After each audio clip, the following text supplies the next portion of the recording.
Puntledge River Hydroelectric Facility at Comox Dam. This is Go.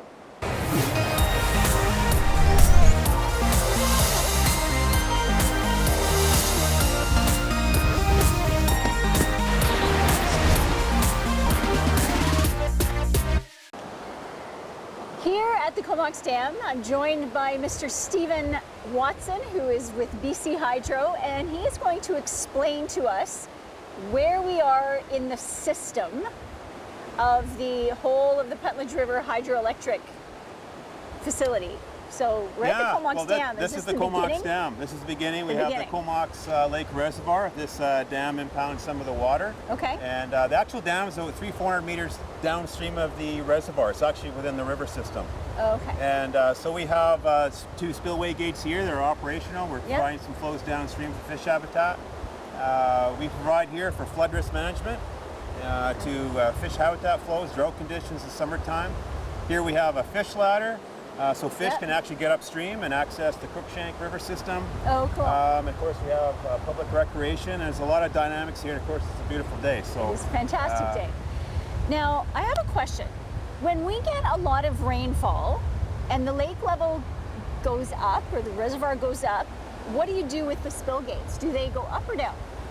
Well, to control the flow. Yeah, like, so what BC Hydro deals with is we consider downstream consideration. So whether the Browns and Solon River flowing at, ocean tides, we really back off with high tides to keep the water back. And so what these spillway gates are will be free and clear. So as much water as possible will be flowing downstream at low tides, and we'll do that all through. So actually, in the month of March, we were spilling water for about 3 weeks, trying to keep flood risk management, control the reservoir. The reservoir itself can actually go up. Historically, the reservoir's gone up 2.5 meters in 36 hours. You can get tremendous rainflows. Wow. Okay. So we're going to watch a story, but when we come back, I have a question for you about snowpack. All right, we're going to have a look at this week's sweet spot, but we'll be right back. Welcome back. I'm Mary Ruth Harris. Stephen Watson joining me from BC Hydro. Now, last year, we here in the Comox Valley, we were in a lot of trouble. We had no snowpack, like absolutely zero, and we were doing full-on water restrictions by, I think, May 1st, if I'm not mistaken. Pretty close, yeah. All right, so what's the situation this year? Well, it's a lot better. The snowpack is slightly above normal, which is great. Okay. So that's the good news. BC Hydro has a water supply forecast. It goes from February to September, and it's looking at about 100% of normal. So it's like an average year. We love that. Awesome. So I think with the Comox Lake Reservoir, it should be essentially full by the end of June, even July. That'd be a great thing. And even if it turns dry, we should be able to manage through it. So it's still we need rain, but the snowpack we're in much better shape. So water restrictions probably not till August? Well, the water restrictions are developed by the Comox Valley Regional District. Yes. So there's other things in terms of infrastructure and means for them to put on those, but. At least for now, BC Hydro, we won't be conserving water at least the next few months. Okay. As we get later on the summer, if we need to, absolutely we'll do that. Okay, cool. Now, right below us, we'll get Gord to get some shots of this after, is the fish ladder. Yeah. Okay, so the fish literally come up the graduated. Yeah, well, what it is, there's the Puntledge River Diversion Dam, which we'll see later, and then there's this dam here. And so what we've done at both facilities, there's fish ladders. So what that allows salmon to migrate through the system, past this dam, and they actually enter the Comox Lake Reservoir and spawn in the Crookshank River in the upper watershed. Cool. So they migrate upstream, and then of course there's outmigration, which is actually taking place now. That's awesome. So yeah, it's working fairly well. Absolutely fabulous. All right, so we're going to have a look at this story from Campbell River, but when we come back, we're going to be where? We're going to the Puntledge Diversion Dam, where the water enters the penstocks to the generating station. All right, perfect. So stay tuned for that. I'm Mary Ruth Harris. You're watching Go on Shaw TV's Channel 4 with me, Mr. Stephen Watson from BC Hydro. Where are we now?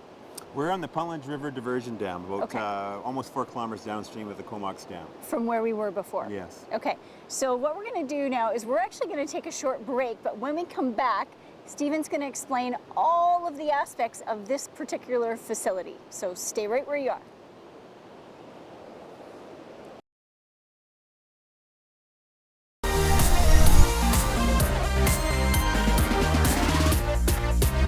Welcome back. I'm Mary Ruth Harris. This is Stephen Watson from BC Hydro.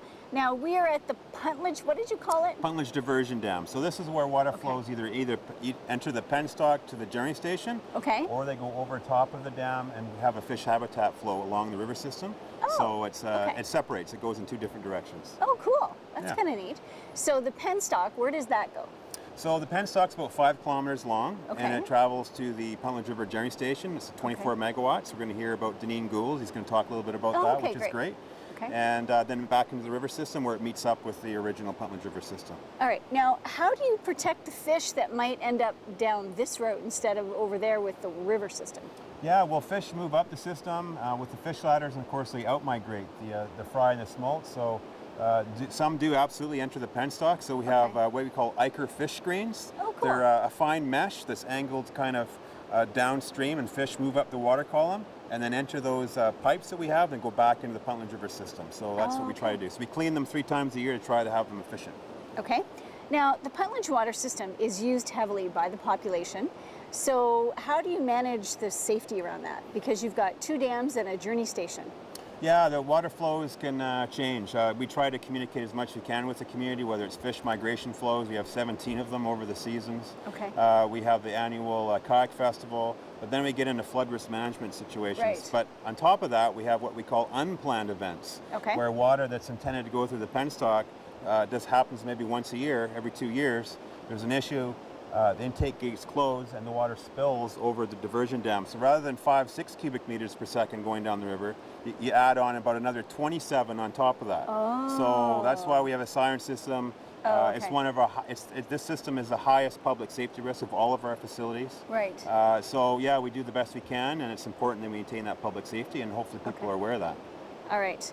Now we're going to head over to Powell River to have a look at this, but we'll be right back. Go is on location today at the Puntledge River, 2 dams and a journey station. Right now we're in the middle dam. This is the Puntledge Diversion Dam, right? It is. See, I got that right. All right, now we're going to be leaving here, and where are we going next? So we're going to go down about 5 kilometers to the powerhouse, the Puntledge River Generating Station, and Deneen Gould, he's our maintenance and operations manager. He's been with BC Hydro about 25 years, same as me. Okay. And he's going to provide some context of how we keep that facility running.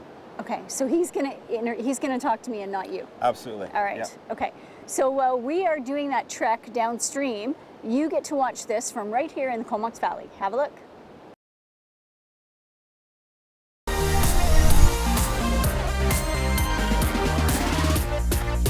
Welcome back. You're watching Go on Shaw TV's Channel 4. I'm Mary Ruth Harris. Joining me is Deneen Gould from BC Hydro.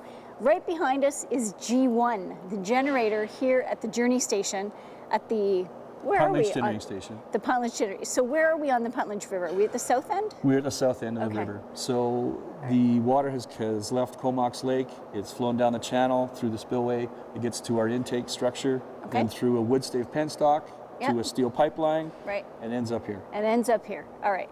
Now, you oversee the team that makes sure this keeps running. That's correct. Okay.